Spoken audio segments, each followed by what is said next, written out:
Deposit வாங்கணும். Deposit வாங்குறது மட்டுமல்ல, திமுகவை தேர்தல் களத்தில் வீதி அடிய செய்ய வேண்டும். இதெல்லாம் நடக்குமா?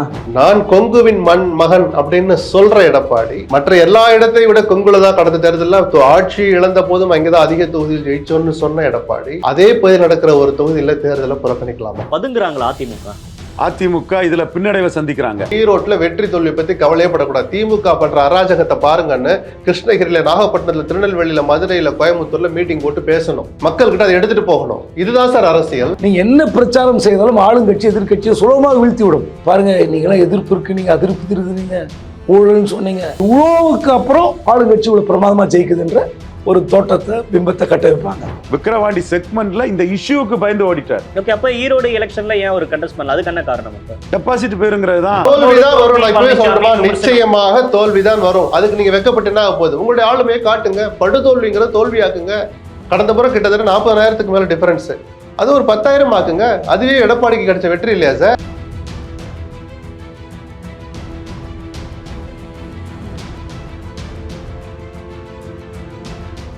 ஆளுங்கட்சிக்கு பாடம் புகட்ட, மக்களிடம் கவனத்தை ஈர்க்க, ஆளுங்கட்சி செய்த தவறுகளை நினைவுபடுத்த, ஆளுங்கட்சியின் கன்னத்திலேயே அரசியல் ரீதியாக அறைவது போலதான் தேர்தலை புறக்கணிப்பது. அதை நான் மறுக்கவே இல்லை. ஆனால் எந்த நேரத்துல புறக்கணிக்கணும், எப்படி, அதுல இருந்து நம்ம மீள முடியுமா? இன்னைக்கு அந்த புறக்கணிக்கிற கட்சி இன்னைக்கு என்ன கதியில இருக்கு, அந்த தொண்டர்கள் என்ன மனநிலை இருக்கிறாங்க, இடைத்தேர்தல் நடக்கிற தொகுதி எந்த தொகுதி அப்படிங்கிறத பொறுத்தெல்லாம் பல காரணிகளை வச்சுதான் நீங்க புறக்கணிப்பு முடிவு எடுப்பாங்க. சரிதானா? தளியில, ஓசூர்ல ஒண்ணு நடக்குது அப்படின்னா வேறு சில இடங்கள்ல செல்வாக்குள்ள கட்சி ஜஸ்ட் லைக் தட் ஒரு வரியை சொல்லிட்டு சட்டம் ஒழுங்கு செல்ல ஒதுங்கிட்டு போயிடலாம். ஜனங்களும் புரிஞ்சுக்குவாங்க. அது என்ன சொல்றது, ஒரு நடைமுறை யதார்த்தமான அரசியலா இருக்கும். நான் கொங்குவின் மகன் அப்படின்னு சொல்ற எடப்பாடி மற்ற எல்லா இடத்தையும் விட கொங்குலதான் கடந்த தேர்தலில் ஆட்சி இழந்த போதும் அங்கேதான் அதிக தொகுதியில் ஜெயிச்சோன்னு சொன்ன எடப்பாடி அதே பகுதியில் நடக்கிற ஒரு தொகுதியில தேர்தலை புறக்கணிக்கலாமா? லாஜிக் ரீதியா அது தப்பு. இரட்டலை எங்ககிட்ட வந்துட்டா, ஒற்றை தலைமையான ஆயிட்டா, அதிமுக நான் வெற்றி பாதைக்கு அழைச்சிட்டு போவேன்னு சொன்னார்.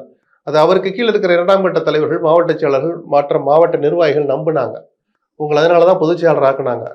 கட்சியினுடைய தலைமை பொறுப்புல இந்த ஒருங்கிணைப்பாளரை தூக்கி தூர போடுற அளவுக்கு ஒரு தீர்மானத்தின் மூலமாக, ஒரே ஒரு பொதுக்குழுவின் மூலமாக ஒரு தலைவரையே தூக்கி போடுற அளவுக்கு மிகப்பெரிய முடிவெடுத்து உங்களை அந்த இடத்துல அமர வச்சாங்களே, அது இந்த துணிச்சலை காட்டத்தானா அப்படிங்கிற ஒரு கேள்வி வரும்ல. ஆனா அவரு ஒரு விளக்கம் கொடுக்கிறார் சார். கடந்த ஈரோடு கிழக்கு இடைத்தேர்தலையே நாங்க ஓட்டு கேட்க போனா மக்களே இருக்க மாட்டாங்க, ஒரு பட்டி கான்செப்ட்னு சொல்லிட்டு அவங்க ஒரு ஃபார்முலா இது பண்ணாங்க. அப்போ அந்த அராஜகத்தை, அந்த சட்ட விதி மீறல மக்களுக்கு மேடை போட்டு காட்டணும். நடக்கிறது வேணா ஈரோட்டு கிழக்குல இடைத்தேர்தல் நடக்கும், நகரப்பகுதியில் நடக்கலாம். மாநிலம் முழுக்க 10 இடங்கள்ல மீட்டிங் போட்டு ஈரோட்ல என்ன நடக்குதுன்னு போட்டு பேசணும் சார். அங்கங்க 2ஆம் கட்ட தலைவர்கள் இருக்காங்களே, ஈரோட்ல என்ன அநியாயம் நடக்க, ஈரோட்ல வெற்றி தோல்வி பத்தி கவலையப்படக்கூடாது. திமுக பண்ற அராஜகத்தை பாருங்கன்னு கிருஷ்ணகிரியில, நாகப்பட்டினத்துல, திருநெல்வேலியில, மதுரையில, கோயம்புத்தூர்ல மீட்டிங் போட்டு பேசணும். மக்கள் கிட்ட அதை எடுத்துட்டு போகணும். இதுதான் சார் அரசியல். ஈரோடு கிழக்குல போட்டிட்டு இருந்து ஒருவேளை தோல்வி அடைஞ்சிருந்தா தோல்விதான் வரும். நான் இப்பவே சொல்றேன், நிச்சயமாக தோல்விதான் வரும். அதுக்கு நீங்க வெக்கப்பட்டுனா போகுது. உங்களுடைய ஆளுமையை காட்டுங்க. படுதோல்விங்கிற தோல்வியாக்குங்க. கடந்த முறை கிட்டத்தட்ட 40,000க்கு மேல டிஃபரன்ஸ். அது ஒரு 10,000 ஆக்குங்க. அதுவே எடப்பாடிக்கு கிடைச்ச வெற்றி இல்லையா சார்? சோ அப்ப நீங்க சொன்னதெல்லாம் பொய்யா? உங்க பகுதியில நீங்க தான் ராஜான்னீங்க. அதிமுக கோட்டை ஈரோட்ல ஆரம்பிச்சு கோயம்புத்தூர், கரூர்ல ஆரம்பிச்சு கோயம்புத்தூர் வரைக்கும் கொங்கு மண்டலம் அதிமுகவின் கோட்டை தான். பட் இருந்தாலும் இப்ப ஆளுங்கட்சியோட அதிகார பலம் இருக்கு, பணபலம் இருக்கு அப்படின்றப்ப அதிமுக அதை யோசிக்க வேண்டிய கட்டாயம். அது ஒரு வித்தையா கூட நீங்க இப்படி எத்தனை தேர்தல் நீங்க புறக்கணிச்சுட்டே போவீங்க சொல்லுங்க? ஆளுங்கட்சி அராஜகம் பண்ணும் தான், பணபலத்தை இறைக்கும் தான். அதிமுக நாங்குநேரி விக்கிரவாண்டி இடைத்தேர்தலை எதிர்கொள்ளலையா? அது எல்லா ஆட்சி காலத்திலையும் சொல்றேன். 99% ஆளுங்கட்சி தான் அங்கே ஆதிக்கம் செலுத்தும், பணபலத்தை இறைப்பாங்க, அதிகாரத்தை பயன்படுத்துவாங்க. ஜனநாயகத்தை வலுப்படுத்துறதுக்கு எதிர்கட்சியில் வலுவா நிக்கணும்ல. வெற்றி தோல்வி இல்லை. இடைத்தேர்தலை பொறுத்த வரைக்கும் வெற்றி தோல்வி பத்தி கவலைப்படக்கூடாது சார். அதனால் வரைக்கும் ஆளுங்கட்சி செஞ்ச தவறுகளை மக்கள் கிட்ட போட்டு உடைக்கிறதுக்கு தான் சார் அது ஒரு நல்ல களம், நல்ல தளம். அப்ப அந்த வாய்ப்பை எடப்பாடி தெரிஞ்சே தவற விட்டுட்டாரு. இன்னொரு திமுகவுக்கு துணை போகிறாருங்கிற ஒரு வதந்தி, குற்றச்சாட்டு அப்படி அப்படியே இருக்கும். அதை வலுவாக்கிக்கிட்டே போறார். திமுகவுக்கு எதுவெல்லாம் சாதகமோ, எதுவெல்லாம் அவர்கள் ரசிப்பார்களோ அதையெல்லாம் எடப்பாடி செஞ்சுக்கிட்டே இருக்கிறார். எடப்பாடிக்கு எதெல்லாம் சந்தோஷம் தருமோ அதையெல்லாம் ஸ்டாலின் செஞ்சுக்கிட்டே இருப்பார். திருமாவளவன் இன்னொரு விமர்சனத்தை வைக்கிறாரு. நீங்க இது மாதிரி இடைத்தேர்தலை புறக்கணிக்கிறது அப்படின்றது பாஜகவுக்கு சாதகமாகும் அப்படின்ற ஒரு சந்தேக பார்வை. இல்ல, அவர் அறிவிச்ச அன்னைக்கு பிஜேபி என்ன நிலைப்பாடு எடுக்குதுன்னு தெரியல. அப்போ என்ன சொன்னாங்கன்னா, பிஜேபி கிட்ட அவர் சரண்டர் ஆயிட்டாரு, அதுக்கு ஓட்டு வாங்கட்டும், அது அதிக பெர்சன்டேஜ் ஓட்டு வாங்கணும். அந்த விமர்சனத்தை எதையுமே அவசரப்பட்டு வைக்க கூடாதுங்கிறது என்னுடைய அந்த தாத்பரியம் அங்கேயும் நிஜமானது. அவசரப்பட்டு விமர்சிக்கணும் அவசியம் இல்லை. எடப்பாடி விமர்சிக்கிறதுக்கு 1000 விஷயம் இருக்கு சார். அவர் எடுத்த முடிவுகள் நடந்து முடிஞ்ச பிறகு பண்ணணும். இப்ப பிஜேபி போட்டியிடல, எடப்பாடியின் மீதான அந்த விமர்சனம் தப்பா போயிடுச்சா? பிஜேபிக்கு நான் திமுகவுக்கு துணை போகிறாங்கிற குற்றச்சாட்டை வலுவா வைப்பேன். பிஜேபிக்கு துணை போறாங்கிறது அவங்களே புறக்கணிச்சாங்க. பிஜேபி தான் தப்பு பண்ணுச்சு. இப்ப அவங்க என்ன பண்ணிருக்கணும்? திமுக அண்ணா திமுகவுக்கு இடையே போட்டி இல்ல, திமுகவுக்கும் பிஜேபிக்கு இடையே போட்டின்னு அண்ணாமலை கண்ணை 2 வலிக்க எத்தனை சவடால் பேசியிருப்பார். அரசியல் ரீதியான சவடால் தான், நியாயமான சவடால் தான், சவால் தான். அது அந்த சவடால், அந்த சவால் எங்க போச்சு? அதை நிரூபிக்கிறதுக்கு அற்புதமான வாய்ப்பு தானே.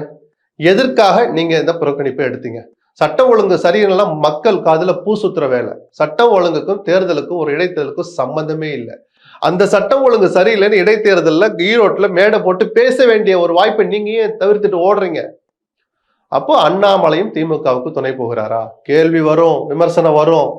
சரி, இப்ப 2 கட்சிகளும் இடைத்தேர்தலை புறக்கணிக்கிறாங்க அப்படின்றப்ப இது ஒரு கவன ஈர்ப்பு தீர்மா மக்கள் பார்க்க மாட்டாங்க. எல்லாரும் சொல்றாங்க. இல்ல சார், நான் தான் சொல்லிட்டேன், இது மக்களின் கவனத்தை ஈர்ப்பதற்கான ஒரு ஆயுதம். இல்ல, புறக்கணிப்புங்கிறது மக்களுடைய கவனத்தை ஈர்க்கிறத நான் மறுக்கல.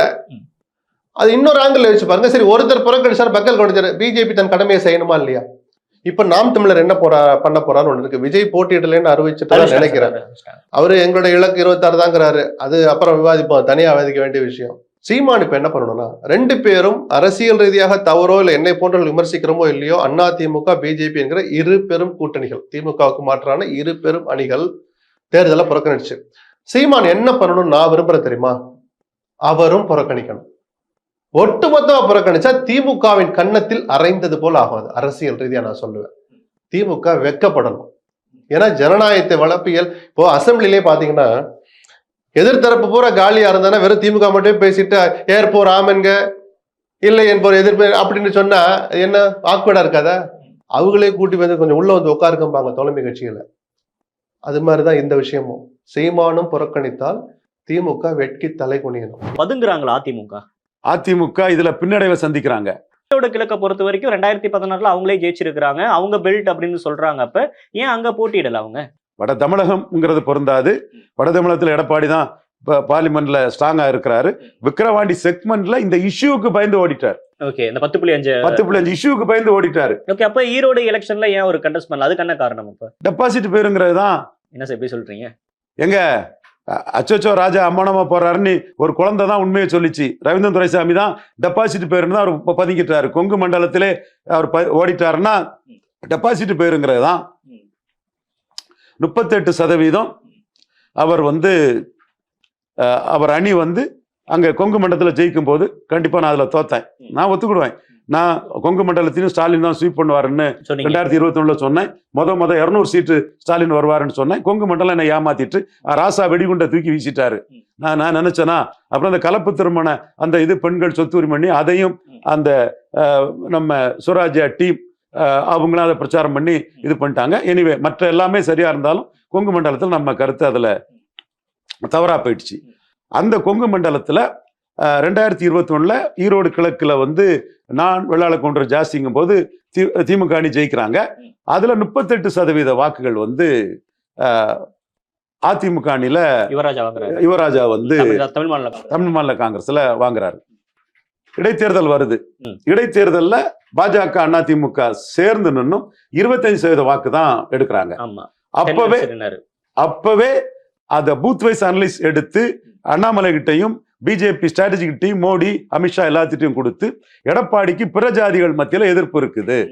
ஜெயலலிதா இருந்த அதிமுக மாதிரி இந்த அதிமுக இல்ல, யூனிஃபார்மா இது இல்ல. வெள்ளாள கவுண்டர் பூத்துல 65% வெள்ளாள கவுண்டர்கள் வாக்கு அவருக்கு கிடைச்சிருக்குது. வன்னியர்களே 65% வரை 10.5 கொடுத்தாருங்க போட்டிருக்காங்க. இதை நான் ஏன் சொல்லணும்? நேர்மையா உண்மையை சொல்றேன். அது நான் சொன்னது உண்மைங்கிறது. எடப்பாடியை காப்பாத்தின ஒரே சமூகம் வன்னியர் சமூகம் மட்டும்தான். இத்தனைக்கும் ஜி கே மணி எலெக்ஷன் டைம்ல முதல்வர் மு க ஸ்டாலினை பார்த்து வன்னியர்கள் 10.5க்காக கரூர்லயும் ஜெனரல் எலெக்ஷன்ல போட்டாங்க. கரூர்ல கொஞ்சம் இருக்கவங்களும் இங்கேயும் ஒரு ரொம்ப பாப்புலேஷன் கம்மி தான். அவங்களும் 65% எடப்பாடி பழனிசாமிக்கு தான் போட்டாங்க. வெள்ளாள கவுண்டர் அண்ணாமலை பிளஸ் எடப்பாடி பழனிசாமி. யங் வெள்ளாள கவுண்டர்கள் நேஷனல் மைண்ட்ல அண்ணாமலை ஒரு இது இருந்து அவங்களும் இங்க 2/3 ஓட்டு இதுகிட்ட வந்துட்டு. நார்த் இந்தியன் பூத்துல 2 பூத்துல தான் ரெட்டையில லீடே பண்ணிச்சு. ஆனா முதலியார்கள், செங்குந்த முதலியார்கள் நாயுடுகள், அருந்ததியர்கள், பறையர்கள், இந்த 4 சமூக பூத்துலையும் 10-12% வாக்குக்கு மேல அதிமுக இந்த 4 சமூகங்கள்ட்டையும் கிடைக்கல. இதுதான் என்னோட தேரி. இதை மோடி அப்செட்ங்கிற பேர்ல நான் அப்பவே சொன்னேன். அதுக்காக நான் 2 வழக்குகளை எடப்பாடி நம்புகளால சந்திச்சுட்டு இருக்கிறேன். சந்திப்பேன். உண்மை நேர்மை எவிடன்ஸ் என்கிட்ட இருக்கு. இதுல மோடி அவர்கள் புரிஞ்சுக்கிட்டு தான் அந்த எடப்பாடி பழனிசாமியும் அண்ணாமலையும் ஒரே அணியா சேர்ந்தா நான் வெள்ளாள கவுண்டர் போலரைசேஷன் வரும், அது தோத்து போகுங்கிறனால தான் 2024 கூட்டணி இல்ல. 12 சீட்டு தந்தா 10% ஓட்டாவது வரும். 6 சீட்டுக்கெல்லாம் கூட்டணி இல்லைன்னு அண்ணாமலை சொல்லிட்டாரு. இப்பவும் அண்ணாமலை அதே கருத்துல தான் இருக்கிறாரு.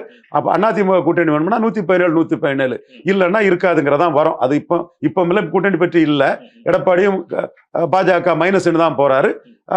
அண்ணாமலையும் 2 ஜாதி கட்சியாட்டு அதிமுக போயிட்டு பிற ஜாதிகள் எதிர்ப்புங்கிற கருத்தையும் டெல்லியில சொல்லியிருக்காரு. வெளிப்படையாட்டும் அவர் பேசியிருக்கிறாரு. அப்ப இந்த பிற ஜாதிகள் எதிர்ப்புங்கிறது பெரிய அளவுல இருக்கும் போது இடைத்தேர்தலில் எடுத்த ஓட்ட எடப்பாடி பழனிசாமி பொது தேர்தலில் எடுக்கல. 3% குறைஞ்சிட்டாரு. எல்லாம் டேட்டாவை எடுத்து பாருங்க. 2 விஷயமா பார்க்கலாம். இப்போ திமுக எதிர்த்து நீங்க இடைத்தேர்தலில் பிரச்சாரம் பண்ணோம். கிட்டத்தட்ட இன்னும் ஒரு 14 மாதங்கள் தான் இருக்கு பொது தேர்தலுக்கு. அப்படி இருக்கிற சூழலில் நீங்க திமுகவுக்கு ஒரு பெரிய அதிருப்தி இருக்கிறது, ஊழல் இருக்கிறது, நிர்வாக சீர்கேடு இருக்கிறது, அமைச்சர்கள் செயல்பாடுகள் சரியில்லை, எத்தனை காலம் ஏமாற்றுவாருன்னு பாடுறாங்க. இதெல்லாம் வைத்துக்கொண்டு நீங்க பிரச்சாரம் செய்தால் குறைந்தபட்சம் நீங்க எதிர்கட்சியாக தோல்வி அடையலாம். ஆனா டெபாசிட் வாங்கணும். டெபாசிட் வாங்குறது மட்டுமல்ல, திமுகவை தேர்தல் களத்தில் பீதி அடைய செய்ய வேண்டும். இதெல்லாம் நடக்குமா? நடக்காது. ஸோ எதிர்கட்சி என்ன செலவு செய்தாலும் என்ன பிரச்சாரம் செய்தாலும் பணத்தால் அதிகார பலத்தால் ஆளுங்கட்சி ஜெயிக்கும். சரிங்களா? சரி, அப்ப என்ன ஜெயிச்ச பிறகு என்ன வரும்? அதிமுக பொய் பிரச்சாரம் தோற்று விட்டது. இடைத்தேர்தல அது அடுத்து வருகிற தேர்தலுக்கு ஒரு இடைத்தேர்தல் அப்படிலாம் கணக்கு கிடையாது.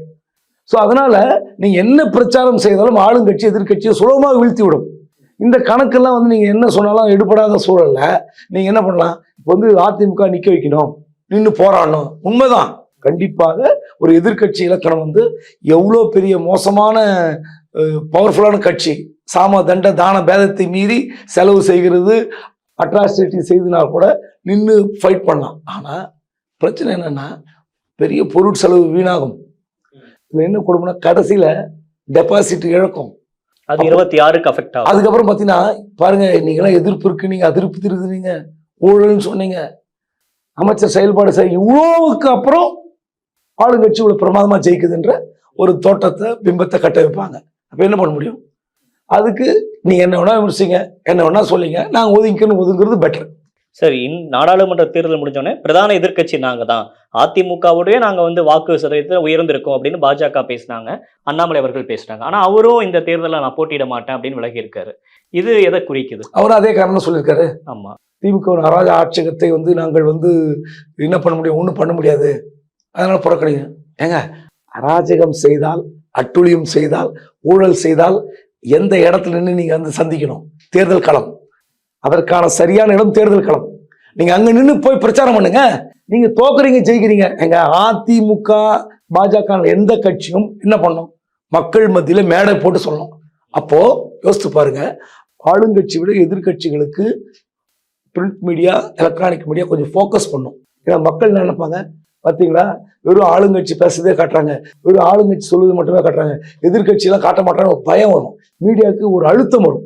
அந்த அழுத்தம் காரணமாகவே அதிமுகவுடைய மேடை பேச்சு, பாஜகவுடைய மேடை பேச்சு காட்டுவாங்க இல்லையா? சொல்லுங்க, திமுகவை நீங்க எதிர்த்துக்க வேண்டிய என்னென்ன காரணம் பட்டியல் போடுங்க. எப்படி வராம போவோம்? அண்ணாமலை பேட்டி வருதா இல்லையா? எல்லா இடத்துலயும் வருது.